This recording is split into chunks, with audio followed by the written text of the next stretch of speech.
ইরানের মুসলমানেরা তাদের সাথে আমাদের আকীদার অনেক বেশ কম আছে, কিন্তু তারা যখন ঐক্যবদ্ধ হলো, ইরানের ওলামারা আয়াতুল্লাহরা যখন ঐক্যবদ্ধ হলেন, তখন আমেরিকার মতো বিরাট পরাশক্তিকে তারা পদানত করে ইসলামী রাষ্ট্র, তাদের ভাষায় তারা ইসলামী রাষ্ট্র প্রতিষ্ঠা করতে সক্ষম হয়েছে এবং আমেরিকাকে পদানত করেছে।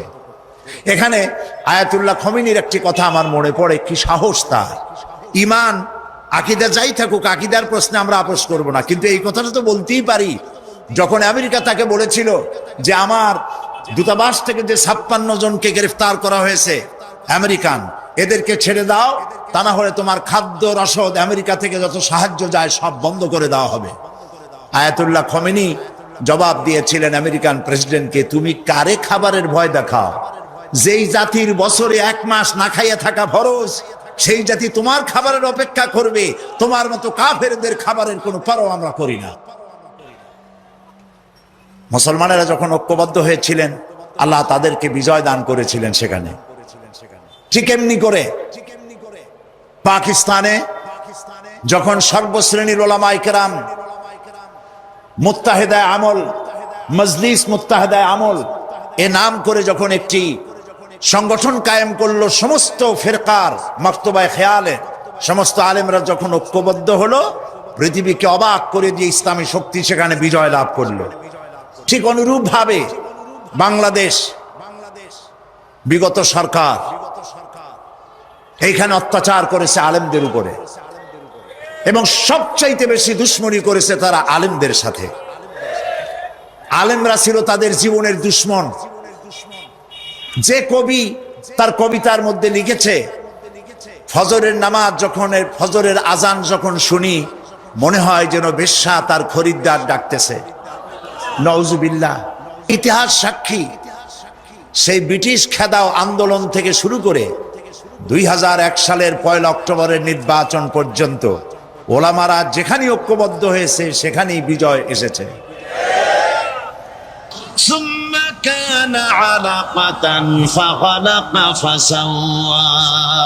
এরপরে তোমাকে মাংসপিণ্ডে, জমাট রক্তে মাংসপিণ্ডে পরিণত করা হলো। এরপরে তোমাকে সুন্দর করে তোমাকে সুগঠিত করা হলো। فجعل منه الزوجين الذكر والأنثى। এরপরে মাতৃগর্ভের ভিতরে আমি এটাকে পুরুষ বানালাম, কন্যা সন্তান অথবা পুত্র সন্তানে পরিণত করলাম। এইটা যে পেরেছে, যিনি পেরেছেন, আলাইসা যালিকা বিকাদিরিন আলা আইয়ুহিয়াল মাউতা। সে আল্লাহর পক্ষে কি সম্ভব নয় যে তোমার মৃত্যুর পরে তিনি আবার জিন্দা করতে পারবেন? কি বলবেন, কি বলেন, সম্ভব না? তিনি পারবেন না? নিশ্চয়ই তিনি আবার কিয়ামতের মাঠে আমাদেরকে হাজির করতে পারবেন, এতে কোনো সন্দেহ নাই। আল্লাহ পাক সেই জন্য এখানে বলতেছেন যে ওরা বাল কাযযাবু বিসসা, ওরা আসলেই পরে কালকে অস্বীকার করেছে। আপনি যে নবী, এতে কোনো সন্দেহ নাই। আপনি খানা খান, আপনি বাজারে যান, এটাই মূল আপত্তির বিষয় না। মূল কথা হলো তারা পরকালকে অস্বীকার করেছে। আল্লাহ পাক বলেন وَأَنَّ السَّاعَةَ آتِيَةٌ لَا رَيْبَ فِيهَا। অবশ্যই সে সময় আসবে, সে কিয়ামত আসবেই, এতে কোনো সন্দেহ নাই। وَأَنَّ اللَّهَ يَبْعَثُ مَن فِي الْقُبُورِ। আর আল্লাহ পাক তিনি কবরের মধ্যে অন্তর্হিত যা কিছু আছে সবাইকে কিয়ামতের দিন আল্লাহ পাক ময়দানে উঠাবেন। কিয়ামতে আল্লাহর দরবারে সকলকে হাজির হতে হবে। আমার বন্ধুগণ, আল্লাহ পাক বলেন وَلَقَدْ خَلَقْنَا الْإِنسَانَ مِنْ سُلَالَةٍ مِنْ طِينٍ। লক্ষ্য করো, তুমি ছিলে মাটির নির্যাস থেকে তোমাকে তৈরি করা হয়েছে।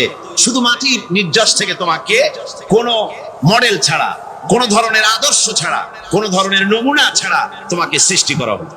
সুম্মা জাআলনাহু নুতফাতান ফি কারারিম মাকিন। এরপরে মাতৃগর্ভের একটা অত্যন্ত সুরক্ষিত জায়গায় তোমাকে সংরক্ষণ করা হয়েছিল। সুম্মা খালাকনান নুতফাতা আলাকাতান ফাখালাকনাল আলাকাতা মুদগা। রক্তপিণ্ডকে নাপাক পানিকে জমাট রক্ত করেছি, জমাট রক্তকে আমি আবার গোশত পিণ্ডে পরিণত করেছি।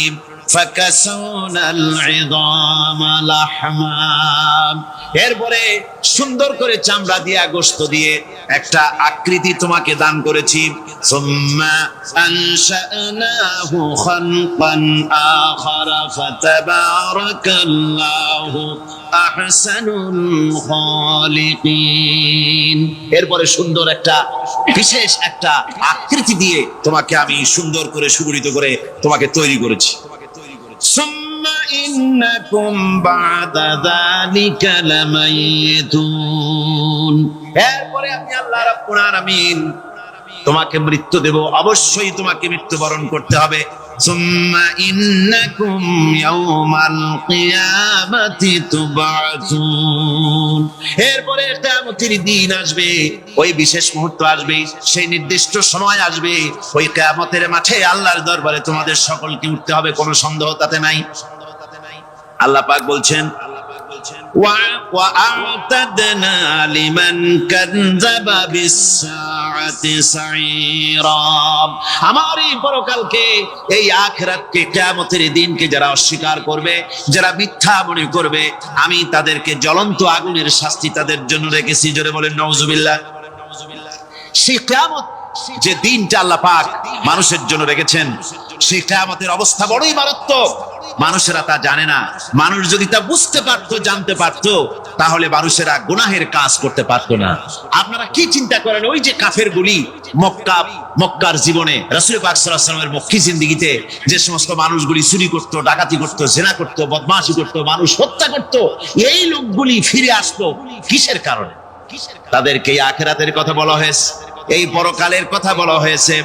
কোরআন শরীফে আল্লাহ রাব্বুল আলামিন পরকালের কথা, মৃত্যুর কথা, কিয়ামতের কথা, হাসরের কথা, সিরাতের কথা, মিজানের কথা, মওতের কথা যত বলেছেন, জান্নাতের কথা যত জায়গায় যতগুলা বলেছেন, সবগুলি আয়াতে কারিমা যদি এক জায়গায় করা যায়, তাহলে পুরা কোরআন শরীফের 1/3 10 পারার সমান হবে। জোরে বলেন সুবহানাল্লাহ।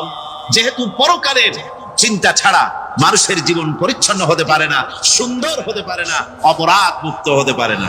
আল্লাহ পাক বলেন সেই দিনটি বড়ই ভয়ানক, বিপজ্জনক। ওই দিনটির ব্যাপারে আল্লাহ পাক তার বান্দাদেরকে সতর্ক করে দিয়েছেন, বান্দারা সতর্ক হয়ে যাও, এইভাবে দিন যাবে না, কিয়ামত আসবে। আর ওই কিয়ামত এত মারাত্মক হবে, আল্লাহ সতর্ক করছেন বান্দাদেরকে।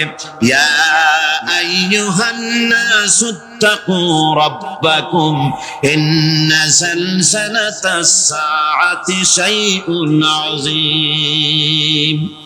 হে মানব সকল, আত্মরক্ষা করো খোদার গজব থেকে, আল্লাহর গজব থেকে আত্মরক্ষা করো। ইন্না যালজালাতাস সাআতি শাইউন আযীম। সেই কিয়ামতের সেই কম্পন খুবই মারাত্মক, খুবই ভয়াবহ কম্পন সৃষ্টি হবে সেদিন। ইয়াউমা তারাউনাহা তাযহালু কুল্লু মুরদিআতিন আম্মা আরদাআত। সেদিন দেখতে পাবে স্তন্যদায়িনী মা, যে মা তার সন্তানকে দুধ দেয়, ওই মাও তার দুধের বাচ্চার কথা ভুলে যাবে, মনে থাকবে না। আল্লাহ রাব্বুল আলামিন বলেন ওয়াতাদাউ কুল্লু যাতিন হামলিন হামলাহা। রোজা শুরু করবেন কোনখান থেকে, শেষ করবেন কোথায় গিয়ে? সফরে প্লেনে যখন চলবেন তখন আপনার রোজার অবস্থা কি হবে? যদি দেশে যান তখন কি হবে? অসুস্থ হলে কি হবে? কিভাবে রোজা রাখবেন, কিভাবে রোজা ভাঙবেন, তারপরে কখন শুরু হবে, কখন কি হবে ইত্যাদি বিস্তারিত বিবরণ। রোজার মতো করে এত অন্য কোন ইবাদতের ব্যাপারে আল্লাহ এতটা বলেন নাই যতটা বলেছেন রোজার ব্যাপারে। তাহলে নিশ্চয়ই বুঝতে পারছেন রোজাটা অত্যন্ত গুরুত্বপূর্ণ ইবাদত। সবটাই গুরুত্বপূর্ণ, কিন্তু রোজাটা আল্লাহর কাছে বেশি গুরুত্বপূর্ণ। সুবহানাল্লাহ। আচ্ছা, বেশি গুরুত্বপূর্ণ কেন সে কথা কি বলবো? অবশ্যই বলবো। বেশি গুরুত্ব এই কারণে, আল্লাহ পাক বলেছেন, এটা হচ্ছে হাদিসে কুদসি। আল্লাহ পাক বলেছেন আস-সাওমু লি ওয়া আনা আজজি বিহি। অন্য রিওয়ায়াতে এসেছে ওয়া আনা উজজা বিহি। আস-সাওমু লি, রোজা হলো আমার জন্য। কে বলতেছেন বলুন তো?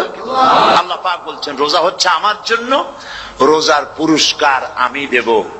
অন্য বর্ণনায় এসেছে রোজা আমার জন্য, আর রোজাদারের পুরস্কার আমি আল্লাহ নিজেই পুরস্কার। সুবহানাল্লাহ, সুবহানাল্লাহ। তাহলে প্রশ্ন আসে, আল্লাহ পাক বলছেন রোজা আমার জন্য, as-সাওমুলি। আল্লাহ তো একথা কোথাও বলেননি আজ-যাকাতুলি, আস-সালাতুলি, আল-হাজ্জুলি। রোজা আমার কি বলে, যাকাত আমার জন্য, হজ আমার জন্য, নামাজ আমার জন্য, একথা কিন্তু আল্লাহ বলেন নাই। অবশ্যই আমরা যাকাত হোক, নামাজ হোক, হজ হোক কার জন্য করি? আল্লাহর জন্য করি। রমজানের ব্যাপারে আল্লাহ খাস করেছেন যে as-সাওমুলি, রোজা আমার জন্য। এই কথাটার অর্থ কি, তাৎপর্য কি, ব্যাখ্যা কি, সিগনিফিকেন্স কি? এর সিগনিফিকেন্স হচ্ছে এই যে প্রত্যেকটা ইবাদতের দুটি ধরন আছে। কয়টা ধরন বলুন তো? দুটি ধরন।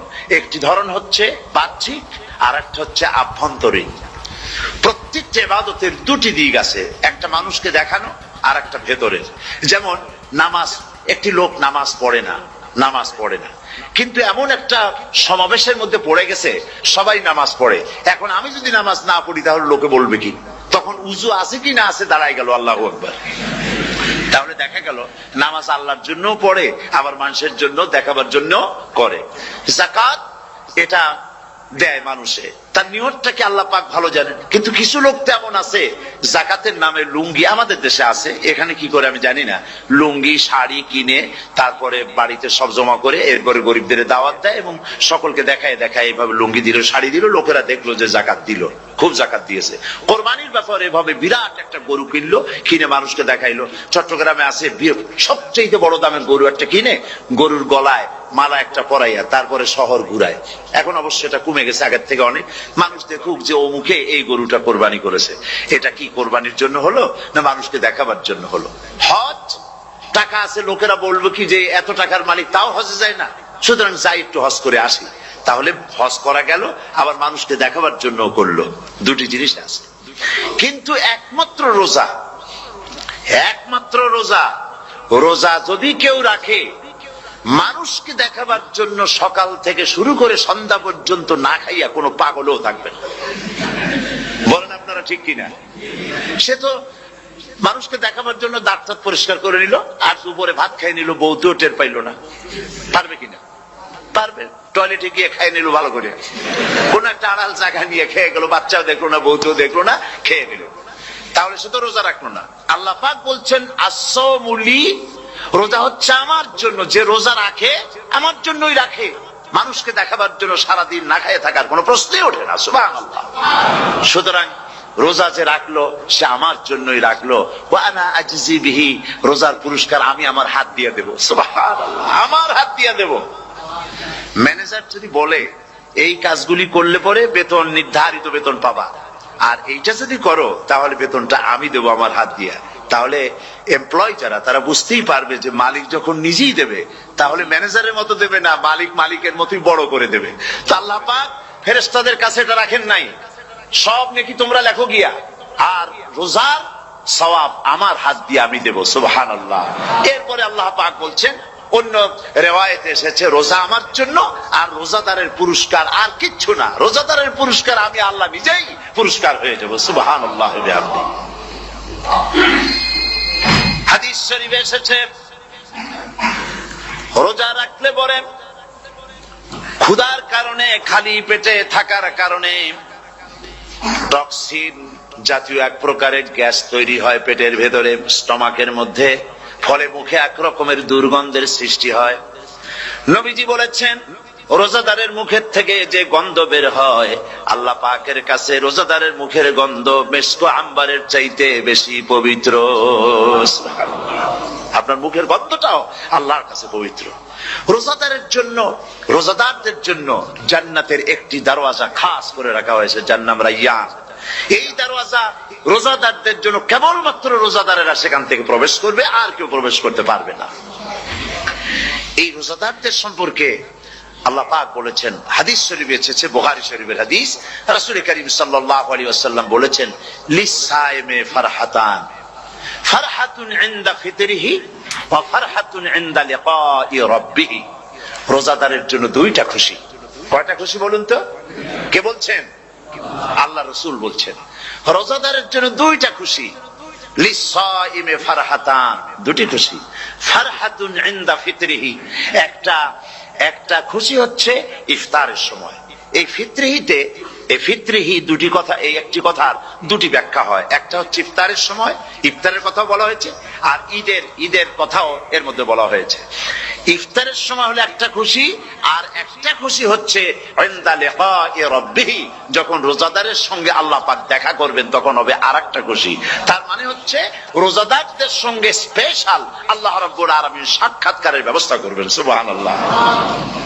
তাহলে দুটি জিনিস হলো, একটা হলো ইফতারের জন্য দুটা, রোজাদারের জন্য দুটা খুশি, একটা হলো ইফতারের সময়, আর একটা হচ্ছে আল্লাহর সঙ্গে যখন দেখা করবে। তো ইফতারের যে খুশিটা, এই খুশি রোজাদার ছাড়া কেউ বুঝবে না। ইফতার সারাদিন রোজা রাখার পর সামনে পেঁয়াজি, বেগুনি, সালাদ, তরমুজ, মিষ্টি, তারপরে আম্বালা সুইট মিটের নানান রকমের মিষ্টি, এরপরে মুড়ি, কত কিছু সব সামনে নিয়ে বসে আছে। দেখছেন অবস্থা? সমস্ত কিছু সামনে বসা, ঘড়ির দিকে তাকানো। আপনি যদি 5 মিনিট আগে খান, ফেরেশতা এসে মুখের উপর থাপ্পড় মারবে, বেটা খাইলি কেন? বলবে কেউ? বলবে না। কোন ফেরেশতা লাঠি নিয়ে দাঁড়ায় আছে? দাঁড়ায় নাই, কিন্তু আপনি খাচ্ছেন না কেন? সুবহানাল্লাহ, সুবহানাল্লাহ বলবেন না? অন্তত 1500 বছর আগে আল্লাহ রাব্বুল আলামিন নির্দেশ করে রেখেছেন, সূর্য সাদা হওয়া থেকে, পূর্ব দিগন্ত সাদা হওয়া থেকে শুরু করে পশ্চিম দিগন্তে যখন কালো হয়ে কালো রেখা দেখা দেবে, যখন মাগরিব হয়ে যাবে, সূর্যাস্ত যাবে, ততক্ষণ পানাহার আর স্ত্রী সম্ভোগ থেকে বিরত থাকো। 1500 বছর আগের আল্লাহ রাব্বুল আলামিনের এই নোটিশ কিভাবে কার্যকরী হচ্ছে উম্মতের মধ্যে, মুসলমানদের ভেতরে। খাবার সামনে আছে, পিপাসা লেগেছে। এখন তো পিপাসা লাগে না, খুব ঠান্ডার সময়, এখন রোজা রাখতে খুব মজা হবে, তাই না? খুব মজার রোজা। কিন্তু এই রোজা যখন জুন মাস আর জুলাই মাসে আসবে, তখন টের পায় মানুষ রোজা কাহাকে বলে। প্রচন্ড পিপাসা, সামনে সব খাবার পড়ে আছে, একটা খাবারের দিকে রোজাদারের হাত যায় না, ঘড়ির দিকে তাকায় আর চুপ করে বসে বসে আল্লাহর জিকির করতে থাকে। আল্লাহ কয়, ফেরেশতারা দেখ, এই বান্দা বানাইতে নিষেধ করছিলি। সুবহানাল্লাহ। আল্লাহ খুশি হয়ে যায়। রোজাদার অপেক্ষা করতে থাকে, ঠিক যখন কাটায় কাটায় সময়টা এসে গেছে, তখন আল্লাহর নাম করে খুরমা দিয়ে, পানি দিয়ে ইফতার শুরু করে দিল। আল্লাহ পাক খুশি হয়ে গেলেন। এই যে ইফতার, সারাদিন রোজা রাখা ইফতার করায় যে মজা, রোজা রাখলো না এরকম লোকেরাও কিন্তু ইফতার করে, করে না? পুরান ঢাকায় আছে, ঢাকার তো কয়েকটা এলাকা আছে, পুরান ঢাকার লোকেরা নাকি বলে যে, যারা রোজা রাখে না তারা বলে যে, রোজা না রাখে একরকম পাপ করছি, আর ইফতার না করে কবিরা গুনাহ করবো নাকি, ইফতার তো করাই লাগবে। তো খুব মজা করে ইফতার করে তারা। তো সারাদিন রোজা রেখে পেঁয়াজি, ছোলা, বুট, মুড়ি খাওয়ায় যে মজা, সারাদিন ভাত খাইয়া তারপরে ইফতারের শরীক হওয়া, ছাগলে ঘাস খাইলে যেমন লাগে ওইরকম তার মুখে লাগে, এই মজা পাবে না। রোজাদারের যে মজা লাগে সেই মজা সে পাবে না। সারা মাস রোজা থাকার পর, আল্লাহর হুকুম মেনে সারা রাত রোজা রাখার পর, তারপরে ঈদের দিনে জামা কাপড় পরিষ্কার করে, শেরওয়ানি গায়ে লাগাইয়া, পাঞ্জাবি পরে, আতর মেখে, এরপরে ঈদের জামাতে যখন দাঁড়ায় যায়, সে যে মজা পায়, সারা মাস রোজা রেখে ঈদের জামাতে গিয়ে সে যে মজা পায়, যে রোজা রাখলো না, ঈদের দিনে খুব জামা, পাজামা, সেন্ট এগুলো মেখে টেকে প্রথম কাতারে গিয়ে দাঁড়ায় গেছে, ও সেই মজা পাবে না। ওর মনের মধ্যে একটা চোর চোর ভাব থেকেই যায়। সে মনে মনে ভাবে, এই জামাত আমার না, জোর করে আসছি, এইখানে দাঁড়াবার যোগ্যতা আমার নাই। মনের মধ্যে সে একটা অপরাধী ফিল করে, সে ফিল করতে থাকে। সুতরাং রোজাদারের জন্য দুইটা খুশি, একটা হচ্ছে ইফতারের সময়, আর একটা খুশি হবে যখন আল্লাহ তাদেরকে দেখা দেবেন। সুবহানাল্লাহ। এই রোজা আল্লাহ পাক দান করেছেন। আচ্ছা, কি জন্য রোজা আমাদের দিলেন? এই জন্য দিয়েছেন যে একটা মাস পৃথিবীর মুসলমানরা না খেয়ে থাকুক দিনের বেলায়, ওই না খেয়ে থাকার যে খাবারগুলি বাঁচবে, এগুলি আল্লাহ অন্য কোন এলাকার মানুষদের খাওয়াবেন নাকি? এই জন্য করেছেন রোজা, এজন্য করেন নাই। রোজার ফজিলত আল্লাহর নবী বলেছেন, রমজান মুবারকের এত ফজিলত, মানুষ যখন কোন ইবাদত করে, আল্লাহ পাক সেই ইবাদতের নেক আমলের সওয়াব 10 থেকে শুরু করে 700 পর্যন্ত বাড়ায় দেন। 10 থেকে শুরু করে 700 করে 700 বাড়ায় দেন, ইল্লা সওম, রোজা ছাড়া। নবীজি বলেছেন রমজান মুবারকে কেউ যদি একটি নফল কাজ আদায় করে, একটি নফল ইবাদত করে, অন্য মাসের একটি ফরজ আদায় করার সওয়াব আল্লাহ পাক নামায় আমলে দিয়ে দিবেন। রমজান মুবারকে কেউ যদি একটি ফরজ আদায় করে, অন্য মাসের 70টি ফরজ আদায় করার মতো সওয়াব আমলনামায় আল্লাহ দিয়ে দিবেন। সুবহানাল্লাহ। এই মাস আমাদের সামনে, আল্লাহু আকবার বলি, আল্লাহু আকবার বলি, আলহামদুলিল্লাহ। এই পবিত্র মাস আমাদের সামনে। এই মাসে এত সওয়াব, নফল হয় ফরজের মতো, আর ফরজ হয় 70টা ফরজের মতো। এত সওয়াব কেন হইল? আমরা না খেয়ে থাকি সেই জন্য নাকি? বলতে পারেন কেন হলো? একটি কারণ, শাহরু রমাদান আল্লাযী উনজিলা ফীহিল কুরআন। সুবহানাল্লাহ বলবেন না? এই রমজান মাস হচ্ছে সেই মাস যে মাসে আল্লাহ রাব্বুল আলামিন কোরআনে কারীমকে নাযিল করেছেন। এই মাসের মধ্যে একটি রাত আছে, খায়রুম মিন আলফি শাহর, যে রাতটি 1000 মাসের চাইতে বেশি গুরুত্বপূর্ণ আল্লাহর কাছে। সুবহানাল্লাহ। একটি রাত 1000 মাসের চাইতে গুরুত্বপূর্ণ। 1000 মাস ক্যালকুলেটর দিয়ে হিসাব করলে দেখা যায় যে 1000 মাসে 83 বছর 4 মাস হয়। তাহলে তার অর্থ কি এই যে একটানা 83 বছর 4 মাস ইবাদত করলে যে সওয়াব হবে, এই রাত্রে ইবাদত করলে সেই সওয়াব হবে? হতে পারে, এরকম হতে পারে, কিন্তু ব্যাখ্যাটা কি? ব্যাখ্যাটা হচ্ছে আরবিতে আলফুন শব্দ দিয়ে 1000 বোঝানো হয় না। আরবিতে যখন আলফুন বলা হয় তাহলে বোঝা যায় সংখ্যাধিক্য, বিপুল সংখ্যা, হাজার হাজার হাজার হাজার, থাউজেন্ডস এন্ড থাউজেন্ডস। এইটাকে বোঝানোর জন্য আরবিতে ব্যবহার করা হয় আলফুন, হাজার হাজার। তাহলে আল্লাহ কি বুঝাতে চাচ্ছেন? আল্লাহ রাব্বুল আলামিন তিনি আয়াত দ্বারা বুঝাতে চান, এর ব্যাখ্যা হচ্ছে এই পৃথিবীর মানবতার কল্যাণের জন্য, এই পৃথিবীর মানুষের ভালাইয়ের জন্য, মঙ্গলের জন্য হাজার হাজার মাস ধরে এই পৃথিবীর মানুষের যে কল্যাণ হয় নাই, এই রমজান মুবারকে একটা রাত আছে যেই রাতে আল্লাহ রাব্বুল আলামিন মানবতার সেই কল্যাণ করেছেন। সেই কল্যাণ কি দিয়ে করেছেন? শাহরু রমাদান আল্লাযী উনজিলা ফীহিল কুরআন, কোরআন নাযিল করে পৃথিবীর মানুষকে সেই কল্যাণ আল্লাহ দিয়েছেন। সুবহানাল্লাহ। বন্ধুগণ, কোরআন, কোরআন কি নিয়ামত আমাদের কাছে! সেই নিয়ামতকে আমরা চিনলাম না, আমরা বুঝতে পারলাম না কত বড় নিয়ামত আল্লাহ আমাদের দান করেছেন। এই কোরআন যেন আপনি শুনতে পারেন, পড়তে পারেন, বুঝতে পারেন, সেই জন্য আল্লাহ রাব্বুল আলামিন শরিয়াত কি সুন্দর ব্যবস্থা করেছে। কোরআন শোনার জন্য রমজান মুবারকে তারাবিহের নামাজের ব্যবস্থা করা হয়েছে। সুবহানাল্লাহ, সুবহানাল্লাহ। যারা সব সময় পড়তে পারেন না, কোরআন তেলাওয়াত জানেন না, অথবা সারা বছরও এক খতম কোরআন শরীফ পড়া হয় না, শরিয়ত কি সুন্দর বিধান করলো যে আপনি যেন 30 পারা কোরআন শরীফ শুনতে পারেন। এই ব্যবস্থা তারাবিহের নামাজের মধ্যে শরিয়ত করে দিয়েছে। আলহামদুলিল্লাহ, আলহামদুলিল্লাহ। যাদের টাকা কড়ি আছে, আমি তাদেরকে অনুরোধ করব, যদি পারেন তাহলে মেহেরবানি করে রমজান মুবারকে উমরা পালন করবেন। আমি উমরার নিয়ত করে এসেছি, ঢাকা থেকে উমরার নিয়ত করে এসেছি, আপনাদেরকে দেখে গেলাম। আর আমি এখান থেকে ডাইরেক্ট মদিনা মুনাওয়ারায় চলে যাব ইনশাআল্লাহ। লাইলাতুল কদর পর্যন্ত হারামাইনুশ শরীফাইনে কাটাতে চাই, নিয়ত করেছি। আপনারা দোয়া করুন আল্লাহ যেন কবুল করেন। কি মজা যখন আপনি হারামাইনুশ শরীফাইনে যখন তেলাওয়াত শুনবেন, আপনার কাছে মনে হবে যেন কোরআন শরীফ নাযিল হতেছে। সুবহানাল্লাহ। সেখানে তো নামাজের পরে হাত তুলে মোনাজাত করা হয় না, শুধুমাত্র রমজান মুবারকে বেতেরের নামাজের মধ্যে ইমাম সাহেব হাত তুলে মোনাজাত করেন। গত বছর রমজান মুবারকের লাইলাতুল কদরে আমি ছিলাম, গত কয়েক বছর ধরে আল্লাহ যাওয়ার তৌফিক দিয়েছেন দয়া করে। সেখানে লাইলাতুল কদরে পত্রিকাগুলি লিখেছে 30 লাখের উপরে লোক ছিল মক্কা শরীফের, হারাম শরীফে 30 লাখের উপরে। যখন তেলাওয়াত হচ্ছে, মোনাজাত করতেছেন ইমাম সাহেব কাঁপতেছেন, মোনাজাত করতেছেন, কাঁদতেছেন, আর গোটা হারাম জুড়ে কান্নার রোল পড়ে গিয়েছে। কিভাবে কাঁদতেছেন? সারাদিন মানুষ রোজা রেখে তারপরে ইফতার করতে যখন বসে, আমি সেই জান্নাতের কথা কেমনে আপনাদের বুঝাবো? রসগোল্লা কেমন লাগে বক্তৃতা দিয়ে 6 ঘন্টা বক্তৃতা দিয়েও বুঝানো যাবে না। যদি মুখের মধ্যে ঢুকাইতে পারি তাহলে বুঝবেন যে মজাটা কি। এটা তো আমি বুঝাইতে পারবো না কি মজাটা লাগে।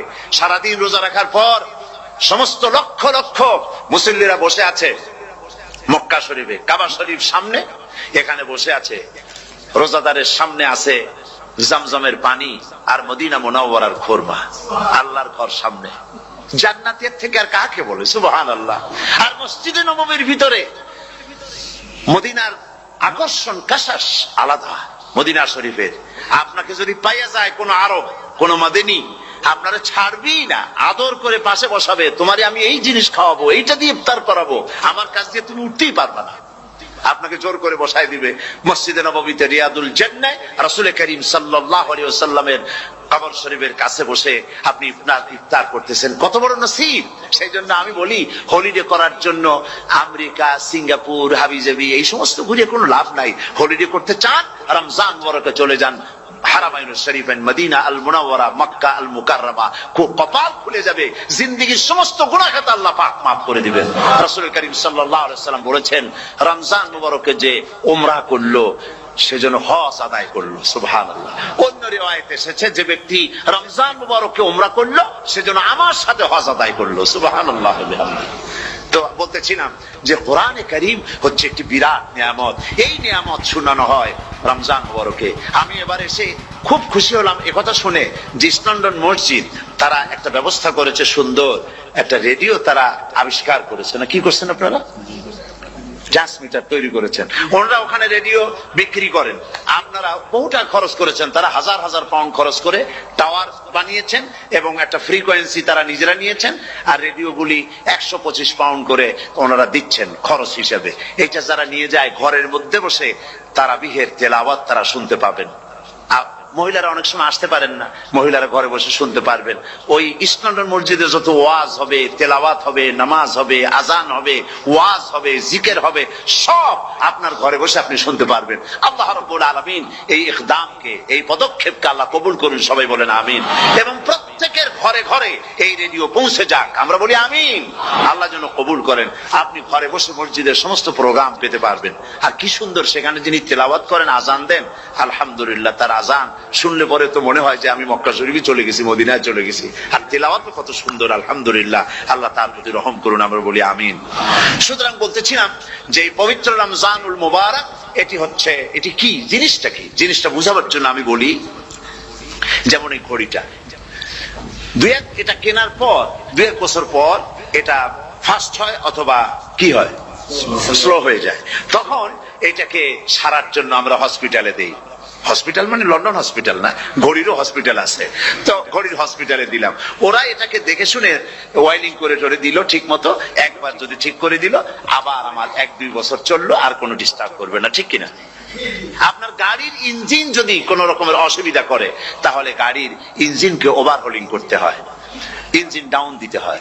একবার যদি ইঞ্জিন ডাউন দিলেন, ওভারহোলিং করলেন, তাহলে আপনার এই গাড়ি 5-6 বছরের জন্য আর হাত দিতে হবে না। এই কথাগুলি বুঝতে পারছেন কিনা? সারা জীবন, সারা মাস অন্যায় করার পরে, গুনাহ করার পরে মানুষের অন্তঃকরণে কালিমা লেগে যায়।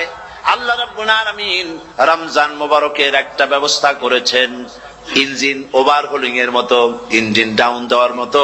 আপনার কালকে, আপনার আত্মাকে, আপনার বিবেককে, আমার বিবেককে পরিষ্কার করার জন্য রমজান মাস করে দিয়েছেন। রমজান মুবারকের একটি মাসের কোর্স যদি কমপ্লিট করা যায়, তাকওয়া দিয়া যদি ভরে দেওয়া যায়, তাহলে বাকি 11 মাস আরামসে চলবে, কোনো অসুবিধা হবে না।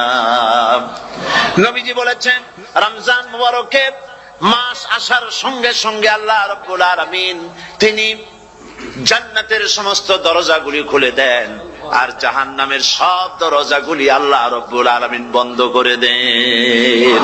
সুবহানাল্লাহ। আর শয়তানকে শৃঙ্খল দিয়ে বেঁধে ফেলা হয়, শিকল দিয়ে শয়তানরা বান্ধা হয়ে যায়। এই হাদিসটা যখনই শোনাই বিভিন্ন জায়গায়, লোকেরা বিভিন্ন জায়গায় প্রশ্ন করে, হুজুর কোন তো যে শয়তানরে বান্ধা হয়, কিন্তু রমজান মাস হতো লোকেরা মদ খায়, মিথ্যা কথা কয়, তাহলে শয়তান বান্ধা থাকলো কেমনে? আমি বলি দেখেন, এরও ব্যাখ্যা আছে। এর ব্যাখ্যা হলো এই, কোন কোন ঘড়ি আছে একবার চাবি দিলে 6 মাস চলে, আর একবার চাবি দিলে 2 বছর চলে, আবার চাবি দিলে লাইফ চলে যায়, এরকমের ঘড়িও আছে। কোন কোন মানুষের শয়তানে এমন চাবি দিছে যে চাবিতে 6 মাস চলে, কোনটায় 10 মাস চলে, কোনটায় বছর চলে। রোজার মাসেও যারা গুনাহ করে শয়তানে এমন চাবি দিছে যে রোজার মাসেও বন্ধ হচ্ছে না। এরা শয়তানের খপ্পরে পড়ে গেছে। আল্লাহ এই চাবি থেকে মুসলমানদেরকে হেফাজত করুন, বলি আমিন। জোরে বলেন আমিন। শয়তান থেকে পানাহ কেউ দিতে পারে না, কোন গভর্নমেন্ট পারবে না। ব্রিটিশ গভর্নমেন্ট পারবে নাকি? American government? কেউ পারবে না। শয়তান থেকে পানাহ দিতে পারে কেবলমাত্র কে? ওই আল্লাহ রাব্বুল আলামিন আমাদেরকে শিখায় দিয়েছেন, শয়তানের ওয়াসওয়াসা থেকে আমার কাছে পানাহ চাও। আউযু বিল্লাহি মিনাশ শাইতানির রাজীম। বিতাড়িত মরদুদ শয়তানের ওয়াসওয়াসা থেকে পানাহ চাই, আল্লাহর কাছে পানাহ চাও। আল্লাহ পাক বলেন আমি পানাহ দিতে পারি শয়তানের ওয়াসওয়াসা থেকে। শয়তান থেকে আশ্রয় একমাত্র সিকিউর, নিরাপত্তা পেয়েছেন আল্লাহর পয়গম্বরেরা। সুবহানাল্লাহ। আম্বিয়া আলাইহিমুস সালাম তারা আল্লাহ কর্তৃক নিয়ন্ত্রিত। শয়তানের ক্ষমতা নাই পয়গম্বরদের কাছে যাওয়া। চতুর সীমানার ভেতরে শয়তান প্রবেশ করে কোন নবীকে ওয়াসওয়াসা দিতে পারবে না, বলি সুবহানাল্লাহ। এই জন্য শয়তান থেকে বেঁচে যাওয়া, শয়তানের ওয়াসওয়াসা থেকে বাঁচা খুবই কঠিন। সেই জন্য আল্লাহ পাক বলছে শয়তানকে বেঁধে রাখা হয়, জান্নাতের সমস্ত দরজা খোলা, জাহান্নামের সমস্ত দরজা বন্ধ হয়ে যায়। এই নিয়ামতের মাস আমাদের সামনে। প্রত্যেকটি যখন কোন ওয়ার্কশপ হয়, তো ওয়ার্কশপের জন্য এক একটা কি বলে সিলেবাস থাকে। রমজান মুবারক একটা ওয়ার্কশপ। এই ওয়ার্কশপের মধ্যে একটা সিলেবাস আছে, সেই সিলেবাসের নাম হচ্ছে কোরআন। কোরআন কোরআন কোরআন নাজিলের মাসে আমরা কি কোরআন তেলাওয়াত করি? বলেন। রোজা হচ্ছে, হাদিস শরীফের মধ্যে বলা হয়েছে আস-সাওমু জুন্নাহ, রোজা হচ্ছে ঢাল। রোজা কি কন্ত? ঢাল। বোঝেন তো ঢাল কি? প্রোটেক্টর। আপনি জিহাদের ময়দানে, যুদ্ধের ময়দানে নিরাপত্তার জন্য, বাইরের থেকে আক্রমণকে ফিরাবার জন্য কি ব্যবহার করেন? ঢাল ব্যবহার করেন। রোজা হচ্ছে ঢাল। শয়তানের সমস্ত আক্রমণ থেকে বাঁচার জন্য রোজা হচ্ছে ঢাল। রোজার দিনে কেউ যদি আপনার সাথে ঝগড়া করে, তাহলে রাসূল বলেছেন তুমি বলো, তুমি ঝগড়ায় প্রবৃত্ত হবে না। তোমার সাথে যদি কেউ ঝগড়া করে, তুমি বলবে ইন্নী সাইম, আমি রোজাদার। আমি তোমার মতো ঝগড়া করতে আমিও পারি, আমি তোমার মতো গালাগালি দিতে পারি, কিন্তু আমি দেব না, ঝগড়াও করব না, গালিও দেব না, মারামারিও করব না, কারণ আমি রোজাদার। সুবহানাল্লাহ। রোজা আপনাকে গুনাহ থেকে বাঁচায় দেবে। দেখেন রোজা কিভাবে গুনাহ থেকে বাঁচায়। মিথ্যেবাদী, মিথ্যেবাদী সারাক্ষণ মিথ্যে কথা বলে, কিন্তু রোজার মাস আসছে। এখন মিথ্যাবাদী যারা, তাদের ঘনিষ্ঠ লোকদের কাছে শুনেছি যে তারা বলে, যদি কোনো লোক দিনের বেলা আইসা যায় আর এমন কথা, যে কথা বলতে গেলে মিথ্যা বলা ছাড়া উপায় নাই তার জন্য, সে তখন বলে ভাই তুমি তো অসময় আসছো, এখন আমি খুব ব্যস্ত, আই এম ভেরি বিজি, তুমি রাত্রে আসো। কথা বুঝতে পেরেছেন তো? রোজা হচ্ছে কি? রোজাটা কি বলে? ঢাল। কোন মেয়ে লোকের দিকে চোখ পড়লো, আহা আমি তো রোজাদার, চোখকে সাথে সাথে নিচে নামায় ফেললো। গানের আওয়াজ আসলো, আমি তো রোজাদার, সে গানটা শুনলো না। কাজী সমস্ত গুনাহ থেকে বাঁচার জন্য রোজা একটা বিরাট হাতিয়ার। সুবহানাল্লাহ। এই মাসে আল্লাহ রাব্বুল আলামিন এই মাসটা, এই রোজাটা কেন দিয়েছেন? লাআল্লাকুম তাত্তাকুন। ইয়া আইয়ুহাল্লাযীনা আমানু কুতিবা আলাইকুমুস সিয়ামু কামা কুতিবা আলাল্লাযীনা মিন ক্বাবলিকুম লাআল্লাকুম তাত্তাকুন। হে বিশ্বাসীরা, তোমরা যারা ঈমান এনেছো, শোনো, আমি রোজাকে তোমাদের জন্য ফরজ করেছি, যেমন করে ফরজ করেছিলাম তোমাদের পূর্বপুরুষদের উপরে।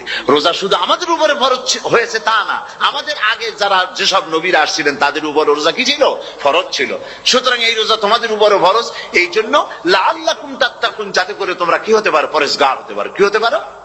পরেজগার, মুত্তাকি হতে পারো, আল্লাহকে ভয় করতে পারো। একমাত্র আল্লাহ জন্য আল্লাহ পাকে কোরআন নাজিল করেছেন। কি জন্যে নাজিল করার কারণ হচ্ছে, মানব গোষ্ঠী সহ সমস্ত সৃষ্টির স্রষ্টাকে, বলুন সবাই, সৃষ্টি মধ্যে শ্রেষ্ঠ সৃষ্টিকে মানুষ। সেই মানব গোষ্ঠী যেন আল্লাহ থেকে বিচ্ছিন্ন হয়ে না যায়। তারা কিভাবে পথ চলবে, কেমনে তারা এই দুনিয়ায় চলবে, কিভাবে আল্লাহকে পাবে, সেই জন্য আল্লাহ পাক যুগে যুগে পেগম্বর পাঠিয়েছেন, অসংখ্য নবীদেরকে পাঠিয়েছেন, এবং তাদের মাধ্যমে জাতিকে, বিশ্ববাসীকে আল্লাহর দিকে আকৃষ্ট করার জন্য আল্লাহ পাক কিতাব নাজিল করেছেন। রাসূলের কাছে এই কিতাব নাজিল করে আল্লাহ পাক বলেছেন, আলিফ লাম রা কিতাবুন আনজালনাহু ইলাইকা লিতুখরিজান নাসা মিনাজ যুলুমাতি ইলান নূর। আলিফ লাম রা কিতাবুন আনজালনাহু ইলাইকা, হে নবী আমি আপনার প্রতি একখানা কিতাব অবতীর্ণ করেছি এই জন্যে, লিতুখরিজান নাসা, যাতে করে আপনি মানব মণ্ডলীকে বের করে আনতে পারেন, মিনাজ যুলুমাতি ইলান নূর, আপনি যাতে করে মানব গোষ্ঠীকে অন্ধকার থেকে আলোর দিকে নিয়ে আসতে পারেন, সেই জন্যে আমি এই কিতাবকে অবতীর্ণ করেছি। গোটা বিশ্ববাসী ছিল অন্ধকারের মধ্যে, আর আল্লাহ ইসলাম দিলেন, ইসলামের নাম, ইসলাম হচ্ছে আলো, আর একখানা কিতাব দিলেন, সেই কিতাবের নাম হচ্ছে কোরআন শরীফ। কিতাবখানার নাম কি? কোরআন শরীফ। আপনারা লক্ষ্য করুন, রাসূল করিম সাল্লাল্লাহু আলাইহি সাল্লাম যখন পৃথিবীতে এসেছিলেন তখন সমাজের অবস্থা কেমন ছিল? খারাপ ছিল না ভালো ছিল? ভালো ছিল না খারাপ ছিল? অত্যন্ত খারাপ ছিল। এই খারাপ জাতিকে, এই ধ্বংস প্রায় জাতিকে রাসূল করিম সাল্লাল্লাহু আলাইহি সাল্লাম ভালো করতে পেরেছিলেন নাকি পারেন নাই? একটি কথা আপনারা মনে রাখুন, মানুষের জীবনে মায়ের পেট থেকে যখন পৃথিবীতে আসে তখন তার শৈশব কাল, তার থেকে আসে কৈশোর, কৈশোর থেকে এসে তারুণ্য, এরপরে আসে যৌবন, তারপরে আসে বার্ধক্য। একবার বার্ধক্য এসে গেলে আর কখনো যৌবনে ফিরে যাওয়া, আর যৌবন কালে এসে গেলে আর কখনো তারুণ্যে অথবা কৈশোরে ফিরে যাওয়া, কৈশোরে এলে পরে শৈশবে আর ফিরে যাওয়া, এটা শুধু মানুষের ব্যাপারে প্রযোজ্য। খুব লক্ষ্য করুন, এটা শুধুমাত্র মানুষের জন্য প্রযোজ্য, সৃষ্টির প্রাণী জগতের জন্য এটা প্রযোজ্য যে যৌবন থেকে বার্ধক্যে গেলে আর যৌবনে ফিরে যাওয়া যায় না। কিন্তু এই কথা একটা জাতির ব্যাপারে প্রযোজ্য নয়। একটা জাতি যখন অনৈতিকতার, চরিত্রহীনতার, ধ্বংসের প্রান্ত সীমায় এসে দাঁড়ায়, তখন ওই মরণ উন্মুখ, বিস্ফোরণ উন্মুখ মরে যাওয়া জাতিকে আবার তার যৌবনে ফিরিয়ে দেওয়া যায়। তার প্রমাণ রাসূল করিম সাল্লাল্লাহু আলাইহি ওয়াসাল্লাম মরা জাতিকে জিন্দা করে দিয়েছিলেন। সেই আরবের মরা জাতি জেনা, ব্যভিচার, হত্যা, ধর্ষণ, মিথ্যা ইত্যাদিতে ভরপুর ছিল যে সমাজ, এই সমাজটাকে রাসূল করিম সাল্লাল্লাহু আলাইহি ওয়াসাল্লাম অনৈতিকতার, চরিত্রহীনতায় ধ্বংসপ্রাপ্ত জাতিকে রাসূল করিম সাল্লাল্লাহু আলাইহি ওয়াসাল্লাম বিশ্বের শ্রেষ্ঠ জাতিতে পরিণত করতে পেরেছিলেন নাকি পারেন নাই? কি দিয়ে পেরেছিলেন বলুন তো এবার? জোরে বলুন, কি দিয়ে? এই কোরআন দিয়েই একটি জাতির বিরাট পরিবর্তন আনয়ন করেছিলেন মুহাম্মদ রাসূলুল্লাহ সাল্লাল্লাহু আলাইহি ওয়াসাল্লাম। দেখুন, স্কুল, কলেজ, ইউনিভার্সিটি, মাদ্রাসাগুলিতে পরীক্ষা হয়, লেখাপড়া হয়, এবং প্রত্যেকটি ক্লাসে অনেকগুলি সাবজেক্ট থাকে, সিলেবাসের অনেক বই থাকে। এই অনেকগুলি বই, সাবজেক্ট ইত্যাদির উপরে পরীক্ষা দিয়ে আমরা কি পাই? প্রোডাকশন কি হয়? চরিত্রহীন, দুশ্চরিত্র, বেনামাজি, হত্যা, ধর্ষণ, চুরি, ডাকাতি ইত্যাদি বৃদ্ধিপ্রাপ্ত হচ্ছে সারা বিশ্বব্যাপী, ঠিক কিনা? এবার দৃশ্যের অপর পৃষ্ঠ দেখুন, রাসূল করিম সাল্লাল্লাহু আলাইহি ওয়াসাল্লামের কাছে একটা বিশ্ববিদ্যালয় ছিল। আজকে যেমন পৃথিবীতে অনেক বিশ্ববিদ্যালয় আছে, রাসূলের কাছেও একটা ইউনিভার্সিটি ছিল। সেই ইউনিভার্সিটির নাম হলো আল হেরা ইউনিভার্সিটি। এই আল হেরা ইউনিভার্সিটির চ্যান্সেলর ছিলেন আল্লাহ রাব্বুল আলামিন, আর এর ভাইস চ্যান্সেলর হলেন মুহাম্মদুর রাসূলুল্লাহ সাল্লাল্লাহু আলাইহি ওয়াসাল্লাম। এই বিশ্ববিদ্যালয়ে যে সব ছাত্ররা তৈরি হয়েছিলেন, সেই সব ছাত্রদেরকে আপনারা কি চেনেন? সেসব ছাত্রদের নাম শুনুন। এই বিশ্ববিদ্যালয় থেকে যেসব ছাত্ররা বেরোলেন তারা হলেন আবু বকর, ওমর, ওসমান, আলী, আমর ইবনুল আস, আব্দুর রহমান বিন আউফ, আবু ওবায়দা ইবনুল জাররাহ, জুবাইর ইবনুল আওয়াম, জারির ইবনে বাজালি, আবু মুসা আশআরী, আবু হুরায়রা, আবু জাফর গিফারি, আবু যার গিফারি রিদওয়ানুল্লাহ তাআলা আলাইহিম আজমাইন। এই সব ছাত্র ওই বিশ্ববিদ্যালয় থেকে তৈরি হয়েছিল। আজ যদি পৃথিবীর সমস্ত বিশ্ববিদ্যালয় একত্রিত হয়ে প্রচেষ্টা চালায়, হযরত ওমরের মতো একজন মানুষ বানাতে পারবে কি? পারবে? তাহলে রাসূল করিম সাল্লাল্লাহু আলাইহি ওয়াসাল্লাম তার ওই বিশ্ববিদ্যালয়ের সিলেবাসে বই ছিল মাত্র 2খানা। রাসূলের বিশ্ববিদ্যালয় সিলেবাসের কিতাব ছিল কয়খান? একখানা হলো কোরআন শরীফ, আর একখানার নাম আপনারা বলুন। মাশাআল্লাহ। একখানা হলো কোরআন, আর একখানার নাম হাদিস।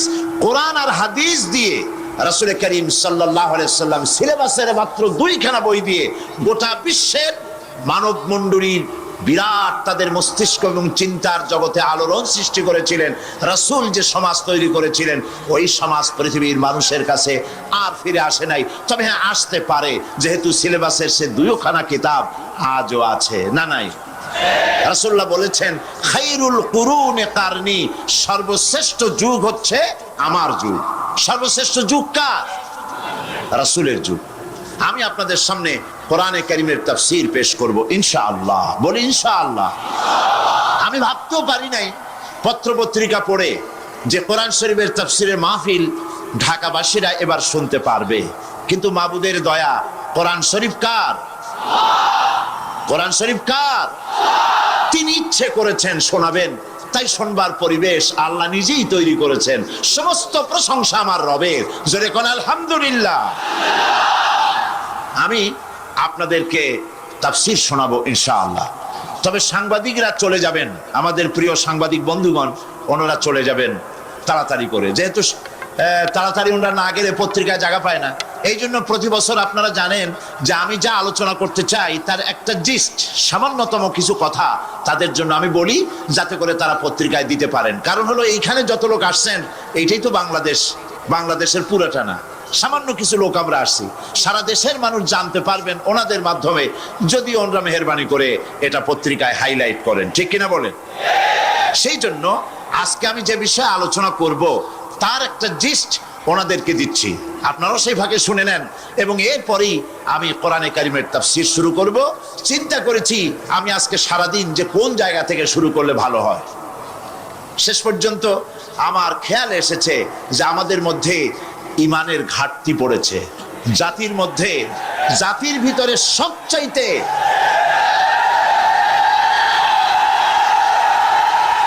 জাতির মধ্যে সবচাইতে যে জিনিসের ঘাটতি হয়েছে তার নাম কি? ঈমান। আমি আজকে ঈমানের ব্যাপারে কথা বলবো ইনশাআল্লাহ। সেটা কোন সূরা থেকে আমি শুনায় দেই। সূরা আস-সাফের 10 এবং 11 নম্বর আয়াত থেকে আমি তাফসীর শুরু করব ইনশাআল্লাহ। আল্লাহ যদ্দুর নেন, আজকে পারলে পুরোটা আজকে করব, না হয় কালকে করব, না হয় শেষ দিনে পুরোটা শেষ করে ফেলবো বেমাশিয়াতিল্লাহ তাআলা। আমি আল্লাহর কাছে সাহায্য চাই যে কথাগুলি পড়লে পরে এই সময় গোটা জাতির জন্য উপকার হবে, আমার জন্য, আমার দেশের জন্য, আমার জাতির জন্য, আমার মাজলুম জনতার জন্য যে কথাগুলি ফায়দা হবে, আল্লাহ পাক সেই কথাগুলি যেন বলার তৌফিক তারে গোলামকে এনায়েত করেন। কোরআনের কেউ যদি প্রশ্ন করে যে কোরআনের মূল টার্গেট কি, কি জিনিসের দাওয়াত মানুষের সামনে কোরআন পেশ করেছে, তাহলে বলতে হয় যে দাওয়াতটা দিয়েছে সর্বপ্রথম, সে দাওয়াতের নাম হচ্ছে ঈমান। সে দাওয়াতের নাম ঈমান। বিস্তারিত কথা আমি সামনে বলবো। তো আমি এখন যে জিস্ট সাংবাদিক ভাইদের জন্য বলতে চাই সেটা হলো এই, যে মোমেন ব্যক্তির নিকট ইসলামের সর্বপ্রথম দাবি হচ্ছে ঈমান। আর এই ঈমান আল্লাহ এবং তার রাসূলের পেশকৃত কতগুলি বিষয়ের প্রতি নিঃশর্ত বিশ্বাসের নাম হচ্ছে ঈমান। শুধু নামাজ, রোজা এবং ওমরা পালনের মাধ্যমে ঈমানের দাবি পূরণ হয় না। জীবনের সকল দিক এবং বিভাগে আল্লাহ এবং রাসূলের পূর্ণাঙ্গ নিঃশর্ত আনুগত্যই ঈমানের দাবি। এর বিপরীত আচরণের নাম মুনাফিকি বা কুফরি। আমাদের দেশে দুর্ভাগ্যজনকভাবে, অত্যন্ত দুর্ভাগ্যজনকভাবে রাষ্ট্রীয় পৃষ্ঠপোষকতায় ইমানের বিপরীত কার্যক্রম শুরু হয়েছে। যেমন আগুনকে সম্মান প্রদর্শন করা, ভাস্কর্যের নামে যত্রতত্র মূর্তি নির্মাণ করা, মানুষের প্রতিকৃতি ছবি স্থাপন এবং তাতে মাল্যদান করে মাথা নিচু করে সম্মান প্রদর্শন করা, কপালে তিলক পরা, হিন্দুয়ানি কায়দায় বর্ষবরণ করা, বসন্ত মেলা, পৌষ মেলা, ভালোবাসা দিবসের নামে বেহায়াপনা, মঙ্গল প্রদীপ জ্বালানো ইত্যাদি বাঙালি সংস্কৃতির নামে যা কিছুই করা হচ্ছে তার অধিকাংশই দ্বীন এবং ঈমানের সাথে আদৌ সঙ্গতিপূর্ণ নয়। আমরা লক্ষ্য করেছি দেশে যেটা হচ্ছে সেটা হচ্ছে হজ এবং উমরার নামে আমাদের নেতৃবৃন্দ এবং সরকারের উচ্চ পর্যায়ের ব্যক্তিবর্গ হজ এবং উমরার নামে মক্কা মদিনা গমন করেন, কিন্তু দাদা বাবুদেরকে খুশি করার জন্য গয়া, কাশী বা শান্তিনিকেতন থেকে সংস্কৃতি আমদানি করেন। এটা আর যাই হোক, এর নাম মুসলমানি নয়, এর নাম হচ্ছে সুস্পষ্ট মুনাফিকি।